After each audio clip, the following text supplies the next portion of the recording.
2000년 전에 하나님의 아들 예수께서 이 땅에 여자의 후손으로 사람의 몸을 입고 이 땅에 오셨어. 33년을 계시면서 우리에게 복음을 전하셨습니다. 그리고 십자가에 달려 죽으심으로 죄로 인해 영원한 멸망에 빠질 밖에 없는 죄인이 죄사함을 받고 영원한 생명을 얻고 천국 가는 구원을 이루어 주셨습니다. 그 예수님이 장사되고 무덤에 들어갔으나 3일 만에 부활하시고 40일 후에 승천하신 후에 그 예수님의 제자인 사도들이 예수 믿고 죄사함 받아서 영생하는 이 구원의 복음을 전파하기 시작했습니다. 그런데 이 예수 믿고 구원받는 이 구원의 도리가 복음이라는 이름으로 전파되었을 때 세상 사람들은 많이 오해를 하고 예수 믿는 사람들을 박해했습니다.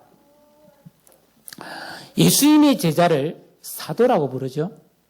사도의 제자를 속사도라고 부릅니다. 속사도의 제자를 교부라고 부릅니다. 그러니까 이렇게 1세기, 2세기, 3세기에 이런 예수님의 제자의 제자로 이어지면서 사람들이 복음을 전했을 때 많은 사람들이 예수 믿고 구원을 받았거든요. 그런데 그 당시에 믿지 않는 사람들이 예수 믿는 사람들을 볼 때 너무너무 이상한 사람들인 거예요.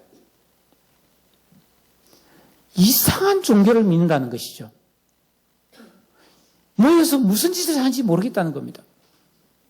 그래서 이 AD 313년 로마의 콘스탄티누스 황제 때에 기독교가 공인돼서 누구나 자유롭게 예수를 믿게 됐거든요. 그러니까 약 300년 동안 이 예수 믿는 사람들은 많은 미움과 박해를 받았습니다. 200년대 북부 아프리카에서 사용된 그 공문서가 하나 발견됐는데 그 공문서에 보면 기독교인들은 신뢰할 수 없는 무법자들이다. 그들은 아주 쓰레기 같은 남자와 아무거나 잘 믿는 바보 같은 여자들이 모여서 이 한 패거리가 되었다. 예? 그들은 아무나 사랑하는 사람, 이상한 사람들이다. 뭐 이런 식으로 아주 이 기독교를 나쁘게 그렇게 평가해 놓은 것을 볼 수가 있습니다. 그래서 이 당시에는 예수를 믿고 신앙생활을 한다는 것은 잘못하면 죽을 수도 있는 일이었어요. 여러분 만약에 지금 이 시대에 여러분들이 예수 믿고 이 와서 예배를 드리는 것을 비밀스럽게 와서 예배를 드려야 되고 만약에 예배 드리다가 들키면은 죽을 수도 있다면 여러분 예수 믿을 수 있겠습니까?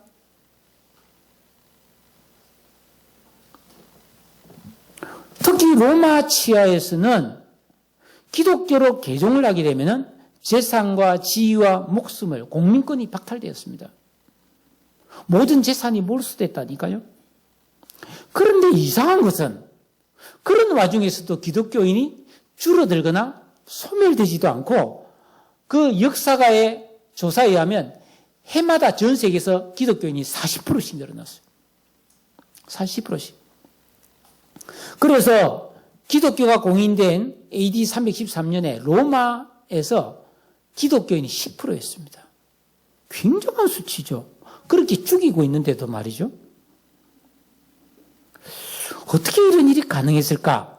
이걸 연구하는 사람들의 책들이 많이 나와 있는데요.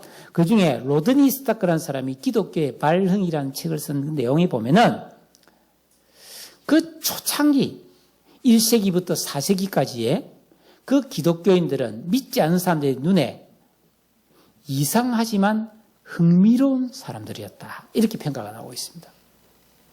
네? 초기 기독교인들은 가짜 그런 뉴스에 의해서 많은 모욕과 멸시와 박해를 받았지만은 이 기독교인들은 그 당시에 그 로마 사회에 만연되어 있던 돈과 권력과 쾌락을 추구하는 그런 삶과 전혀 다른 삶을 살았다는 것. 이들은 하늘의 소망을 두고 거룩하게 사는 것이 목적이었지 돈 잘 벌어서 아주 권력을 누리고 돈으로 시민권을 사고 벼슬길에 나아가고 쾌락을 즐기는 그런 거와는 거리가 멀었다는 겁니다. 그리고 그 당시에는 상상도 할 수 없는 그 기독교인들은 권력자나 종이나 남자나 여자나 배운 자나 못 배운 자나 다 아름다운 형제자매의 공동체를 이루었다는 겁니다. 여러분, 우리 조선시대 때 만상의 구별이 엄격했죠. 태어날 때 종으로 태어나면 종이에요. 사농공상, 완전히 노비까지 완전 신분제도가 엄격했어요. 근데 로마 시대는 더 했습니다. 그래도 우리가 조선시대 종을 갖다가 시장에 묶어놓고 이 종은 얼마입니다. 사세요. 세일합니다. 그런 건 없었잖아요. 근데 로마 시대는 사람을 뿌리다가 돈이 좀 궁하면 그 개나 소를 팔듯이 시장에 가서 팔았다고요. 그런 시대인데 그런 시대에 그런 종과 권력자가 예수 믿으면 형제자매가 돼버린 거예요. 이해가 할 수 없잖아요.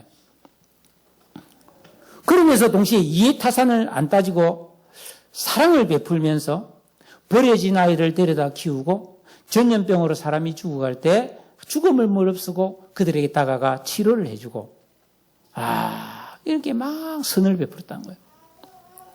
그러니까 초기 기독교인들의 이러한 삶의 모습을 보면서 일반 사람들이 볼 때 기독교인들에 대한 이런 아주 잘못된 그런 평가가 좀 다르다는 것을 알게 된 거예요.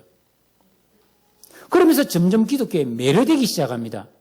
도대체 저 사람들은 저렇게 욕을 먹고 저렇게 잡아다 죽이는데 어떻게 저렇게 예수를 잘 믿는가? 이렇게 이게 살펴보니까 그 예수 믿는 사람들이 그 공동체, 교회라는 공동체 모임 속에서 소속된 것을 너무너무 영광스럽게 얘기더라는 거예요. 너무너무 그것을 기쁘게 얘기더라는 거예요. 그리고 그들은 이 세상이 아니라 영원한 하나님 나라, 그 세상에 대한 소망을 갖고 사는 것을 기쁨으로 여긴다는 걸 알게 됐어요. 그래서 많은 사람들이 목숨 걸고 개종을 하기 시작한 거예요. 요즘처럼 예수 믿으세요 하고 전도를 하거나 교회 오세요 하고 초청인 게 아니에요. 그들이 그냥 스스로 보니까 우리 옆집에 예수 믿는 사람이 있었는데 저 사람 참 특이하다. 정말 참 대단하다. 저 어떻게 저렇게 살 수 있지? 하다가 예수 믿게 되어서 그렇게 해마다 40%씩 부흥을 했다. 예수 믿고 구원받은 저와 여러분, 우리들은 오늘날 이 시대에 내 주위 사람들에게 어떤 모습으로 내 삶이 비춰지고 있습니까? 예수를 믿기 때문에 뭔가 다르지만 흥미롭게 느껴질까요? 아니면 좀 멀리하고 싶은 느낌이 들까요? 물론 우리가 다른 사람 눈에 어떻게 보이느냐가 본질적인 것은 아니지만은 우리가 예수 믿는 성도가 믿지 않는 사람보다 못하거나 아니면 별반 다르지 않다면은 이거는 잘못된 겁니다. 안 믿는 사람들이 내 삶을 보고 나도 믿으면 좋겠다라는 호기심을 유발시켜주는 믿음이 되는 것. 이게 진정한 믿음이 아닐까요? 그래서 우리는 예수 믿고 구원받는다면 반드시 변화되어져야 됩니다. 더 좋은 모습으로. 사람들이 볼 때 참 괜찮다 싶을 정도로 예수 믿으면 참 좋은 사람이 되었구나 라는 그런 흥미를 가질 수 있도록 우리는 변화받아야 합니다. 어떻게 해야 될까요? 자, 저는 지난 2주에 걸쳐서 골로새서 3장 1절에서 14절을 통해서 예수를 믿고 구원받은 성도는 한 번 죽었던 사람이라고 말했어요.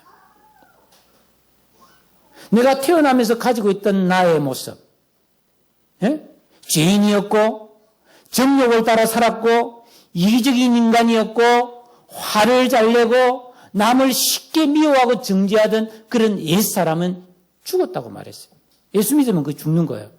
그리고 예수와 함께 다시 살리심을 받은 새 사람이기 때문에 이 세상을 살아갈 때 이 땅에 있는 것, 세상 사람들이 다 좋아하는 것이 아닌 세상 사람들이 모르는 더 좋은 하늘에 있는 것을 찾아가는 삶이 되어야 된다고 말씀드렸습니다. 성도는 예수 믿기 전에 뭐 성질 잘 부리고 막 화 잘 내고 마음속으로 못된 생각하는 이런 것은 마치 노숙자가 입고 살아가는 더러운 옷과 같은 것이기 때문에 그걸 빨리 벗으라는 거예요. 그런 옷 입고 예수 믿으면 안 된다는 겁니다. 그리고 예수 믿으면 하나님이 우리에게 새 옷을 주시는데 그 새 옷이 뭐냐면은 다른 사람을 긍휼히 여기고 자비롭게 대하고 온유해지고 겸손해지고 용서를 하고 그 위에 사랑까지 다 얹으면은 최고의 품격이 있는 명품 옷을 입은 것과 같이 그 사람의 신분과 그 사람의 감성과 정서가 하나님 보실 때 고귀한 사람이 된다는 겁니다. 여러분 어떻습니까?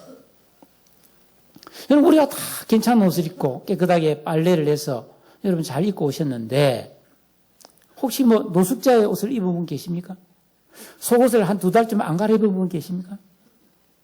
그런 것은 잘 입을 줄 알면서 진짜 그런 포장지 말고 내 중심에 있는 진정한 새 옷으로 안 갈아입고 있으면 그 부끄러운 거라는 거예요.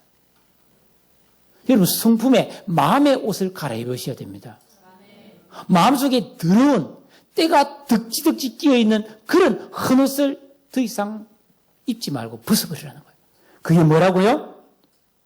화 잘 내고 신경질 잘 내고 짜증 잘 부리고 남을 못되게 생각하고 입으로 부끄러운 말을 하고 거짓말을 하고 악한 마음을 품는 게 더러운 옷이라는 겁니다. 예수 믿는 사람은 빨리 옷을 갈아입는 사람입니다. 믿습니까? 그래서 거룩하고 품격이 있어야 된다. 좋은 옷 입고 뭐 좋은 집에 살면 품격이 있는 게 아니잖아요. 그 사람의 정서, 감성이 중요한 거죠. 네? 이것이 하나님 뜻이라는 겁니다. 어떻게 해야 되는가? 좀 더 구체적으로 오늘 성경이 우리에게 3가지를 말씀하고 있는데요. 15절에 보니까 그리스도의 평강이 너희 마음을 주장하게 하라. 이런 말씀을 하고 있습니다. 여러분 신앙생활에서 가장 중요한 문제가 우리 마음이에요. 내 마음이 어떤 상태에 있으며 이 남이 절대로 알지 못하는 이 인간의 마음 속에서 무슨 일이 벌어지고 있느냐가 너무너무 중요한 일이라는 것입니다. 지금 여러분 대한민국 국회를 보세요. 지금 뭐 여당과 야당이 막 치열하게 싸우면서 연일 그냥 막 서로를 비난하고 난리도 아니에요. 왜 그럽니까? 각자 나름대로 뭔가를 얻기 위해서거든요. 권력을 얻고 유리한 자리를 차지하기 위해서란 말이죠. 그러니까 이 세상에서는 돈과 권력을 얻기 위해서 무섭게 싸운단 말이죠. 경쟁하죠. 그런데 영적인 세계에서는 하나님과 사탄, 성령과 악령이 내 마음의 자리를 차지하려고 치열한 영적 전쟁을 벌이고 있습니다. 그러니까 내 마음과 생각이 누구에 의해, 무엇에 의해 지배를 받고 있느냐는 것은 겉으로 드러나지 않지만 굉장히 중요합니다. 그래서 사람들이 이걸 소홀히 여긴단 말이에요. 왜 안 드러나니까? 안 보여지니까. 그런데 우리 마음의 문제는 우리 인생과 신앙의 승패를 좌우하는 굉장히 중차대한 문제입니다. 여러분 마음이 어떠냐에 따라서 인생이 달라집니다. 그래서 지혜자 솔로몬은 잠언 4장 23절에서 무릇 지킬 만한 것보다 더욱더 너의 마음을 지키라. 생명의 근원이 이에서 남이라. 그러니까 죽고 사는 게 마음에 달려있다는 겁니다. 여러분 사람은 불행해서 죽는 게 아니에요. 마음 잘못 먹어서 죽습니다. 요즘 연예인들, 젊은 연예인들 막 자살하고 그러잖아요. 그게 왜요? 마음이 무너진 거죠. 여러분도 마찬가지입니다. 마음 한번 딱 잘못 먹으면 인생에 엄청난 타격이 올 수 있습니다. 여러분 이 세상에서 아무리 성공하고 지식과 재물을 소유했다 할지라도 그 마음에 참된 평강과 기쁨이 없다면 참 얼마나 허무한 것입니까? 내가 돈이 있어요. 재물도 권력도 있어요. 다 가졌어요. 근데 늘 마음이 불안하고 슬프면 그건 무슨 그게 성공입니까? 그런데 우리가 아무리 예수 믿고 구원받은 성도라 할지라도 여러분 이 세상에는 불법이 가득하고 예? 죄인이 많고 악령이 역사하기 때문에 항상 우리의 마음에 고통과 괴로움이 오게 되어 있어요. 염려와 근심할 일이 많아요. 어떻게 해야 되는가? 주님도 그걸 너무 잘 알고 있기 때문에 오늘 우리에게 그런 일이 있을 때마다 그리스도의 평강이 너희 마음을 주장하게 하라라고 말씀하고 있는 겁니다. 주장하게 하라는 말이 참 중요한데 경기장에서 심판이 판단을 내리게 해라는 것입니다. 여러분 축구나 뭐 경기를 할 때 막 다 부딪히면 심판이 호가를 빽 불고 야 반칙 혹은 뭐 아웃 혹은 세이브 이렇게 결정을 내리잖아요. 그러니까 내가 이 세상을 살아가면서 이런 환경 저런 환경 이런 사람 저런 사람 이런 일 저런 일 막 만나서 내 마음이 속상하고 화나고 괴롭고 억울하고 분하고 별별 막 복잡한 마음이 다 생겨서 요동칠 때에 내 기분과 감정을 내가 아이고 힘들다 괴롭다 이때는 슬퍼해야지 이때는 막 진짜 짜증을 내야지 하지 말고 심판에게 물어봐라는 거예요. 주님 어떻게 할까요? 그래서 하나님께서 그리스도의 평강이라는 심판을 내리게 해라 이 말인 거예요. 다시 말하면 그래도 평강해라 이렇게 주님이 말씀하시게 해라는 겁니다. 그러면 심판이 결정을 내렸으니까 따라야지. 그러니까 이 말은 뭐냐면은 내가 예수 믿고 구원받아서 진정한 신앙생활을 하는 사람이라면은 희노애락, 기쁨과 슬픔이나 이런 것을 내 마음대로 결정하지 말라는 겁니다.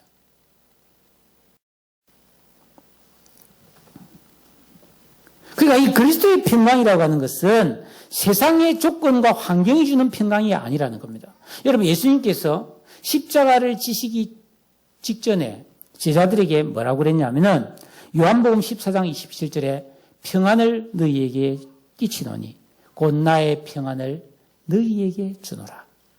내가 너희에게 주는 것은 세상이 주는 것과 같지 않다. 너희는 마음에 근심하지도 말고 두려워하지도 마라 그랬습니다. 예수님이 십자가를 집니다. 제자들이 지지 않습니다. 그런데 예수님이 떠난다 하니까 제자들이 불안해하거든요. 여러분 그러니까 이 그리스도의 평강이라는 것은 여러분 세상이 주는 평강, 물질이 주는 평강이 아닙니다. 그런 것들은 잠시 보이다가 없어지는 안개와 같은 것입니다. 그럼 그리스도의 평강이 뭐냐? 여러분 그리스도의 평강은 예수님이 그의 십자가의 피로 하나님과 화평을 이루신 평강이고 그의 육체의 죽음으로 말미암아 우리를 모든 죄에서 깨끗하게 만드신 평강이고 우리에게 영원한 구원을 줘서 천국의 시민권을 주신 평강이고 하나님의 자녀가 되게 하신 평강인 것을 믿으시기 바랍니다. 그러니까 어떤 경우에도 잘 되는 평강이라는 것. 최고의 복을 누리는 평강을 우리가 받았다는 것이죠. 예, 그 평강이 너희 마음을 주장하게 만들어라는 것입니다. 그럼 어떻게 하면 그렇게 될 수 있는가? 기도 외에는 이렇게 될 수가 없어요. 유명한 빌립보서 4장 6절 7절에 아무것도 염려하지 말고 오직 모든 일에 기도와 간구로 너희 구할 것을 감사함으로 하는 게 아니라 그리하면 모든 지각이 뛰어난 하나님의 무엇이? 평강이 그리스도의 안에서 너희 마음과 생각을 지켜준다는 거예요. 그러니까 하나님의 평강이 우리 마음을 딱 잡아주게 된다는 거예요. 기도할 때. 이 비밀입니다. 이거. 목사님 내가 지금 현재 너무너무 어려운 상황에 있어요. 병이 들었어요. 가난해졌어요. 문제가 생겼어요. 해결이 어려워요. 너무너무 겨울은 다가오는데 너무너무 춥고 힘들어요. 그렇죠. 근데 그 환경을 보면서 불안해하고 괴로워하지 말라는 겁니다. 주님이 심판을 내리십시오. 내가 지금 이거 슬퍼해야 됩니까? 어떻게 해야 됩니까? 주님은 평강해라 라고 심판한다는 거예요. 그렇게 판결을 해요. 너는 평강해라 땅땅땅 이렇게 한다는 거예요. 주님은 항상. 그래서 그 평강이 내 마음을 주장하게 만들어라는 겁니다. 하나님은 언제나 우리의 피난처와 요새가 됩니다. 여러분, 많은 고난을 겪으며 살았던, 언제 죽을지 모르는, 항상 십수년을 쫓겨다니면서 날마다 죽을 고비를 넘겼던 다윗은 시편 131편에 이런 시를 썼어요. 실로 내가 내 심령으로 고요하고 평안하게 하기를 젖된 아이가 어미 품에 있음 같게 하였다. 여러분, 젖된 아이 같다는 말이 뭐냐면 내 중심, 내 마음이 젖된 아이와 같다. 이 말은 뭐냐면은 여러분, 젖을 안 뗀 아이는, 제가 이 말이 참 무슨 말인지 오랫동안 고민했거든요. 근데 이제 기도한 중에 깨달은 말씀은, 여러분, 젖을 안 뗀 아이는 항상 젖이 고프잖아요. 그 엄마가 안아주면 막, 엄마 젖을 먹으려고 막 애가 이렇게, 갈급해 하잖아요. 근데 젖된 아이는 뭐예요? 엄마 품에 있는 것만으로도 좋아한다는 거예요. 그래서 엄마가 이러고 안아주면은 막 주무려고 하는 게 아니고 그냥 좋아서 한다는 거예요. 그러니까 다윗은 하나님을 그렇게 사랑했고 하나님 안에 있는 것에 평안을 누렸던 사람이라는 거예요. 다른 게 없어도, 다른 게 추가로 뭐 플러스 알파가 없어도 하나님 안에 있는 것만으로 평안했다 이 말이에요. 여러분, 이런 평안을 누리는 비결을 여러분 배우시기를 주의 이름으로 축복합니다. 이 신앙이에요. 이런 신앙이 되어지는 거예요. 또 계속해서 이어진 말씀 보면 너희가 평강을 위하여 한 몸으로 부르심을 받았다. 여러분, 이 말씀은 좀 소홀하기 쉬운 말씀인데 사실은 굉장히 중요한 말씀입니다. 여러분, 우리는 살아가면서 다른 사람과 자주 부딪힙니다. 내가 표현은 안 해도 마음속으로 저 사람 왜 저래? 야, 저 인간 마음에 안 든다. 그래서 그 사람을 판단하고 비방하고 평가하고 화내고 악의를 가지고 이런 데 익숙해 있잖아요. 평강하지 않다는 겁니다. 그런 세월. 그거는 그 사람 문제이고 내가 문제라고. 내 안에서 평강이 없어요. 근데 성경은 뭐라고 하냐면 너희는 평강을 위하여 내가 불렀고 혼자 둔 게 아니고 교회라는 공동체 안에 들어가겠다. 그러니까 너희는 한 몸과 같기 때문에 만약에 네가 이 안에서 같이 사람들과 어울리면서 평강하지 못하면 자기를 때리는 것과 같다는 거예요. 자기를 해치는 거라는 거예요. 그러니까 여러분, 우리가 진정으로 평안하려면 다른 사람을 사랑할 수 있어야 된다는 거예요. 그러니까 내가 어떤 일을 만났을 때도 막 불안해하고 막 염려하고 막 어쩔 줄을 몰라하고 막 괴로워하고 잠 못 자고 그렇게 안 되려면은 평상시에 다 모든 사람과 화평할 수 있는 믿음이 돼야 된다는 거예요. 그러므로 여러분, 공동체 안에서 가정도 마찬가지잖아요.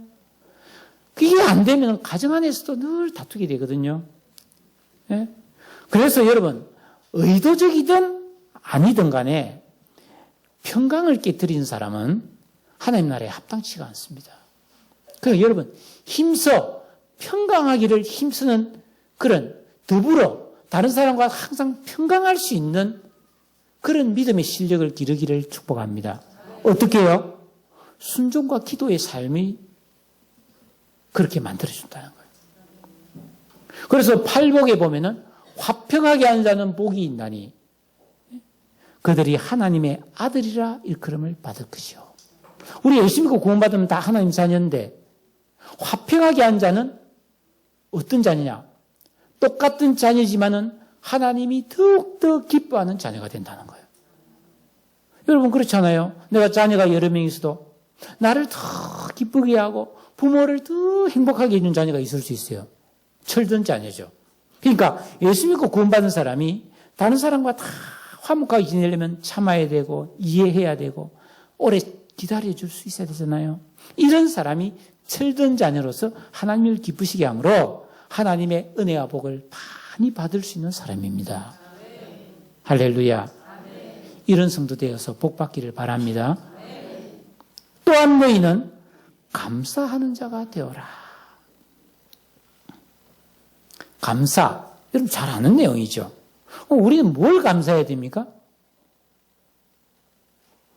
데살로니가전서 5장 18절에 그 유명한 구절, 범사에 감사하라. 이것이 그리스도 예수 안에서 너희를 향하신 하나님의 뜻이니라. 그러니까 예수 믿고 구원받는 사람은 범사, 모든 일에 감사하는 것이 우리를 향한 하나님의 뜻이라고 말씀하고 있습니다. 이건 명령이에요, 명령. 명령입니다.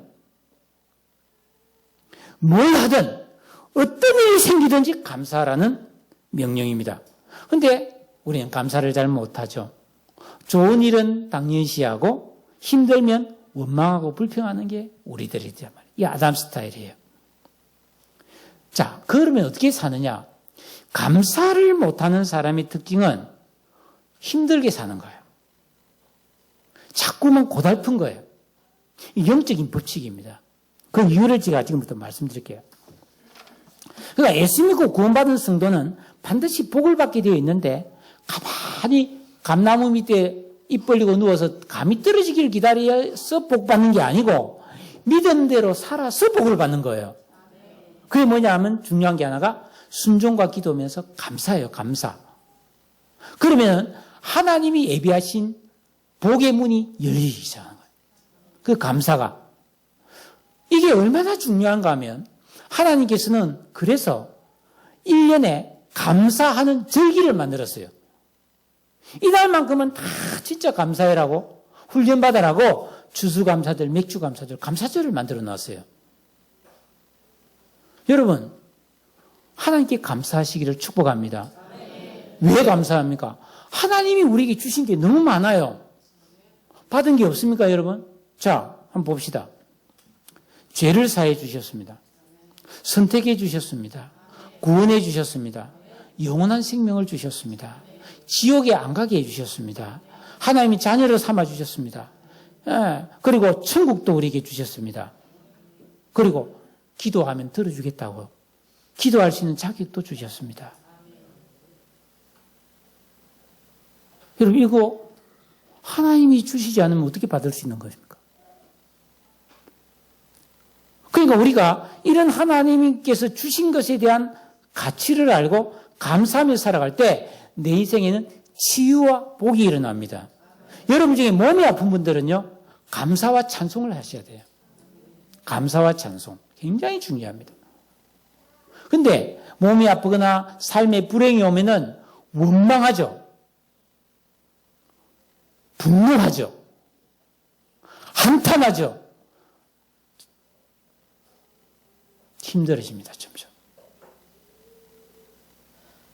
괴롭지만은, 두렵지만은, 하나님께 감사하고, 기뻐하고, 찬양할 때 급속한 치료가 일어나고, 하나님 복이 임할 줄로 믿으시기를 축복합니다.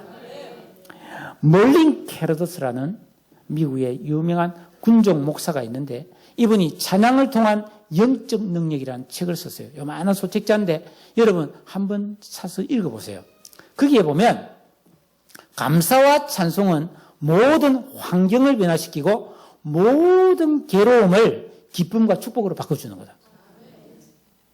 그러면서 많은 예를 듭니다. 이 감사는요, 초인적인 능력을 발휘한다고 되어 있는데요. 한 번은 엄마가 어린 아들이 눈앞에 있는데 교통사고가 납니다. 그 애 위에 차가 올라서 버렸어요. 이 엄마가 기절초풍할 노릇이죠. 와, 아이고, 그럴 거 아닙니까, 보다.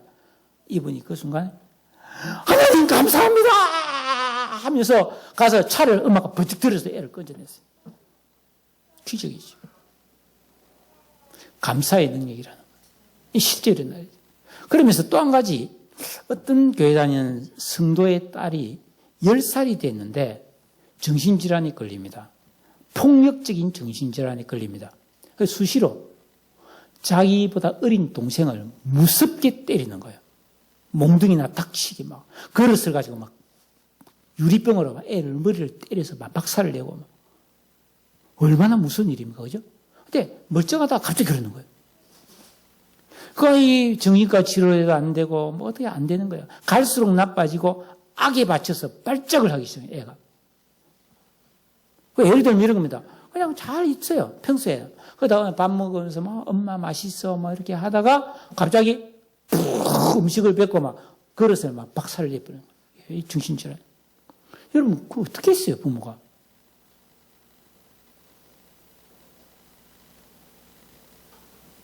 그래서 해도 안 되니까 목사님이 찾아가 상담을 하지요. 그 목사님께서 기도해주고 하나님께서 성도님의 가정에 가장 좋은 은혜와 축복을 주시려고 그러니 그것을 감사하세요. 그런 일이 있을 때마다 감사하고 찬양을 하셔야 됩니다. 여러분, 이게 말이 됩니까? 어떻게 감사가 되겠어요? 거품 물고 쓰러져야지. 나도 악에 받쳐서 원망하면서 이럴 수가 있느냐고 말이지. 그래야지. 근데 감사라는 거예요. 달리 방법이 없으니까 지푸라기라도 잡는 심정으로 아멘 하고 돌아왔습니다. 감사합니다. 한 달, 두 달, 아무 일도 아니라 애는 점점 더 심해집니다. 그래도 계속 하나님 감사합니다. 감사합니다. 근데 어느 날 이런 거실에 예쁜 꽃이 있는 화분이 있는데 애가 엄마 꽃이 너무 예뻐요. 그 애가 말이죠. 어떤 꽃이 너무 예쁘다 하면서 웃으면서 그걸 막 박살을 내버려요. 막 던져서 막 유리창 다 깨지고 막 화분 박살 나는데 기겁할 일 아니에요, 이거? 즐겁을 할 수밖에 없는 상황인데 그때 이 엄마가 주여 감사합니다. 요셉처럼 좋은 걸 주실 줄 믿고 감사합니다. 하나님 감사합니다. 이래 버렸어요. 그 순간 그 아이 속에 귀신이 떠나버려요.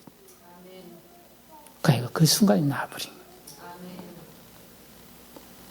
평생 올바른 아이가 되고 아주 귀한 정상적인 아이로 자라납니다. 여러분, 감사와 찬송은 사탄과 악령을 물리칩니다. 왜냐하면 귀신들이 감사하는 거 봤어요? 없어요? 여러분 그냥 물어봅시다. 무당이 굿하면서 감사합니다 이런 거 봤어요? 전부 저주와 아주 그 불행과 재앙을 이야기합니다. 그죠?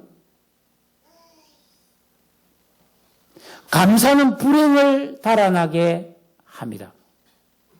막혀있던 내 인생의 문을, 행복의 문을 열어줍니다. 찬송과 함께 감사하면 엄청난 파워가 나옵니다.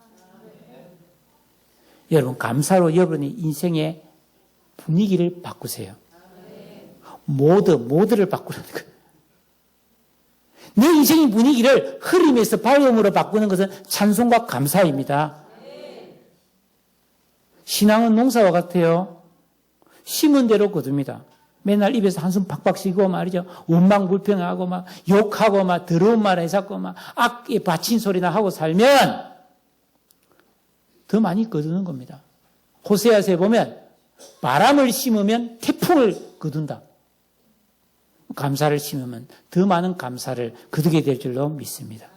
항상 하나님 앞에 감사를 하세요. 여러분 오해 마세요. 감사금을 많이 드리란 말이 아니에요. 근데 감사금도 드려야 돼요, 여러분들. 시간.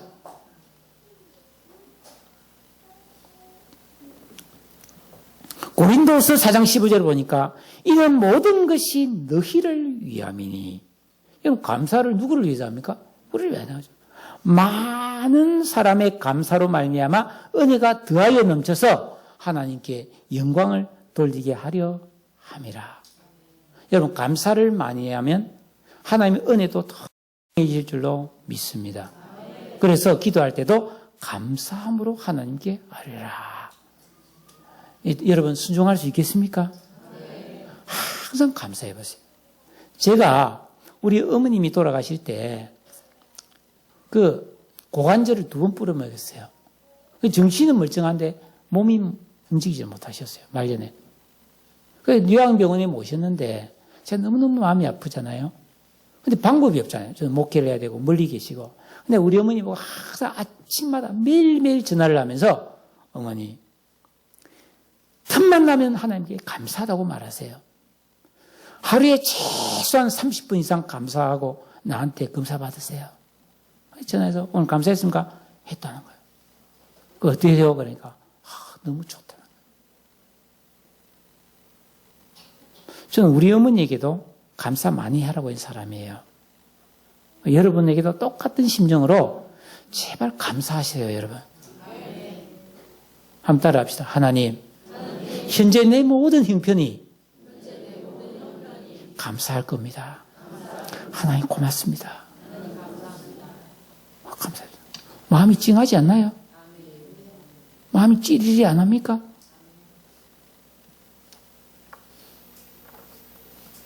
다 순종하시지.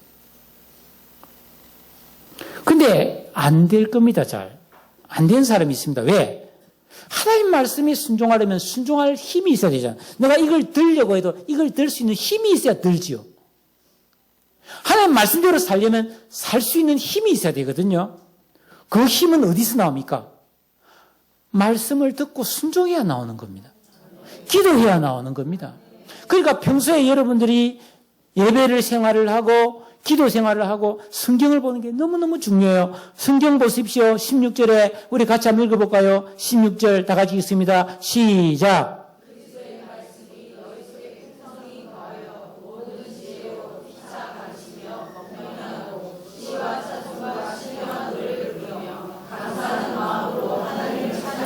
예. 여러분, 하나님의 말씀이 너희 속에 풍성히 거하게 해라는 겁니다. 어떻게 해야 되겠어요? 시편 1편에 복이 있는 사람처럼 주야로 그 말씀을 묵상하는 겁니다. 그리고 항상 기도하는 사람이 돼야 되겠죠. 그래서 우리 속에 말씀이 풍성해야 돼요. 그래서 입만 열면 말씀이 줄줄줄 나오고 기도하면 말씀이 줄줄줄 나오는 그런 말씀이 안에 꽉 차 있는 사람이 돼야 된다. 이 말씀이에요. 그래서 우리가 모여도 말씀이 나와야 돼. 차를 마시면서도 내가 이 말씀에 은혜 받았다. 너무 또 그러라는 말이 아니라 입에서 하나님 말씀이 기반이 된 그런 정서가 나와야 되는. 예? 이게 거룩한 만남이죠. 성도의 교제가 그런 겁니다. 성도가 모였는데 말이죠. 세상 이야기, 돈 이야기, 자식 자랑, 어디 가서 좋은 물건 싸게 샀다, 그런 거. 그 쓸데없는 소리, 그런 거로 시간을 보내는 거. 죄예요, 죄.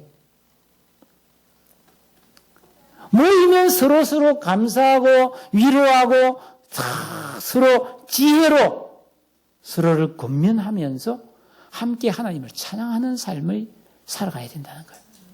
아이고, 근데 죄인들은 그 꼬리터분하다는 거지. 모이면 좀 세상 이야기도 하고 남 험담도 좀 하면서 이 이상한 세상 이야기도 하고 놀러 갔던 이야기를 해야 그게 재밌다고 생각하죠. 아담 스타일, 죄인 스타일.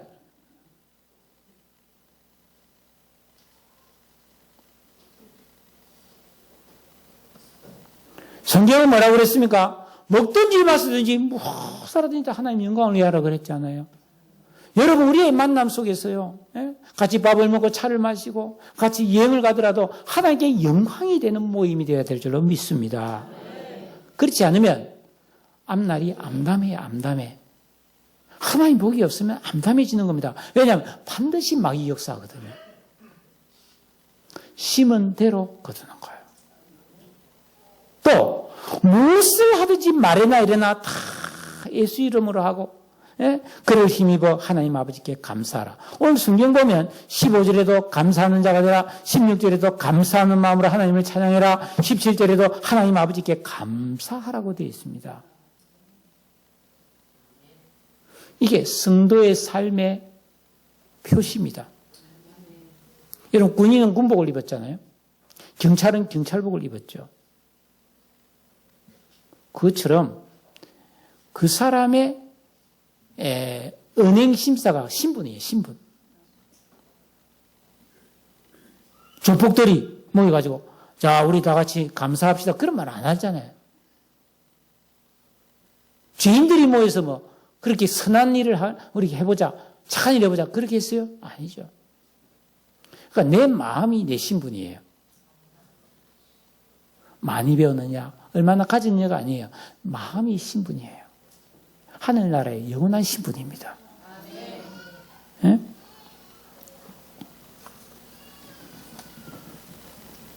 근데 이걸 뭐 하고 싶다고 됩니까? 이렇게 되는 사람이 돼야죠. 여러분, 흐르는 세월 속에서 올해도 이제 한 해가 다 지나가고 있는데 어떤 분은 올해 운전면허증을 딸 수도 있어요. 어떤 사람은 악기를 배워서 좀 잘 다루게 될 수도 있어요. 어떤 사람은 요리를 배워서 한 가지 요리를 더 하게 되는 사람도 있을 수 있어요. 그러니까 흐르는 세월 속에서 내가 무엇을 하느냐에 따라서 내가 변하는 겁니다.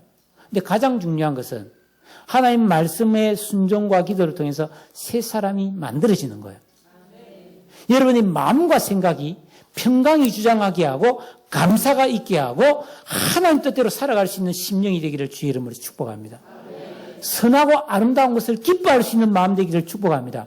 죄짓고 놀러 다니는 게 그게 기쁜 게 아닌데 허무한 것인데 그것이 뭐 대단한 것이냐 속지 말라는 것입니다. 여러분, 평강하고 감사해야 악령이 떠납니다.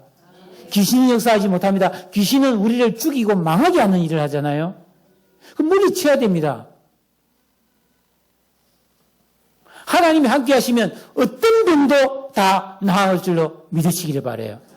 어떤 문제도 해결될 줄로 믿으시기를 바랍니다.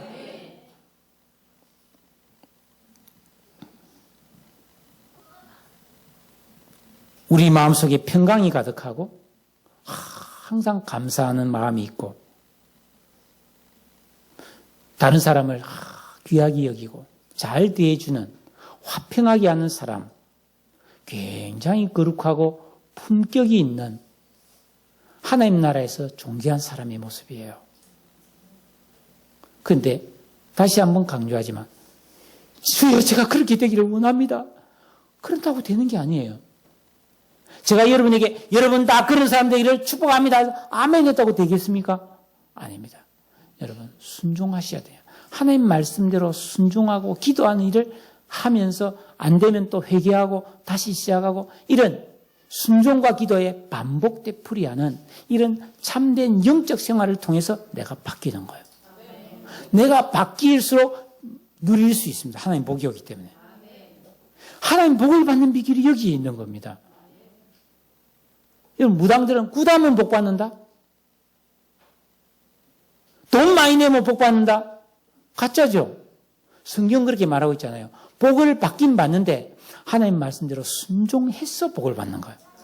그러니까 대가를 지불해야 됩니다. 여러분, 어떤 어려운 상황이 와도 그리스도의 평강이라는 심판에게 물어보기를 바라요. 여러분, 항상 감사부터 하시기 바랍니다. 무슨 일이 생기면 먼저 감사합니다부터 하고 그 다음은 기도를 하라는 겁니다. 예? 그래서 다 하나님께 영광을 돌리는 그런 성도, 이 길을 하나님은 오라고 부르고 계세요. 예수님이 내가 길이다, 이런 길로 오너라. 근데 이게 좁은 길이죠. 사람들이 잘 못 갑니다. 안 될 것 같아. 근데 된다는 거예요. 안 될 것 같은데 되는 거예요. 하나님이 된다고 하셨기 때문에. 여러분, 이 길을 저와 함께 갑시다. 옆 사람에게 말하세요. 같이 이 길을 갑시다. 꼭 갑시다. 딴 길로 가면 안 돼요. 할렐루야. 기도합시다. 오늘 여러분이 말씀 들었습니다. 하나님, 나는 그런 길을 가기 원합니다. 진정한 사는 길, 진정으로 복을 받는 길을 가기를 원합니다. 하나님, 내 길을 인도해 주시옵소서. 다 같이 한번 동성으로 기도드리겠습니다. 사랑과 자비가